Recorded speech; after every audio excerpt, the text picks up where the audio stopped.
Welcome to ரித்யா vibe.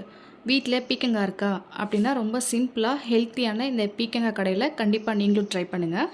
பேனில் oil ஊற்றிக்கோங்க. Oil சூடானதும் கடுகு போட்டுக்கலாம். கடுகு பொரிஞ்சதும் வெங்காயம் சேர்த்துக்கோங்க.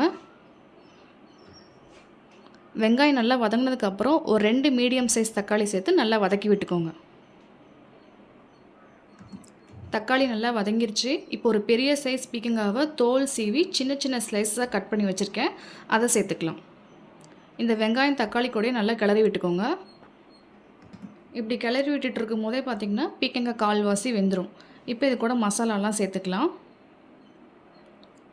மஞ்சத்தூள், ஜீரகம் 1/2 ஸ்பூன், மல்லித்தூள், கரம் மசாலா, மிளகாத்தூள் இதெல்லாம் சேர்த்துட்டு நல்லா கிளறி விட்டுக்கோங்க.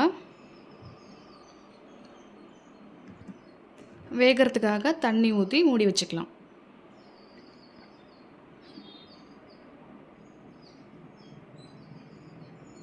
பத்து நிமிஷம் குக்கானால் போதுங்க, அதுலேயே நல்லா வெந்துடும்.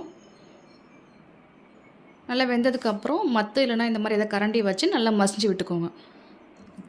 நல்லா கிரேவி மாதிரி பண்ணிங்கன்னா ரைஸு டிஃபனுக்கு எல்லாத்துக்குமே சூட் ஆகும். ஃபைனலாக கொத்தமல்லி போட்டு நீங்கள் ஸ்டவ் ஆஃப் பண்ணிடுங்க. அவ்வளோதாங்க, நம்மளோட பீக்கங்காய் கடையில் ரெடி ஆயிடுச்சு. உங்களுக்கு இந்த ரெசிபி பிடிச்சிருந்தா மறக்காமல் நம்ம சேனலை ஃபாலோ பண்ணிக்கோங்க, சப்ஸ்கிரைப் பண்ணிக்கோங்க.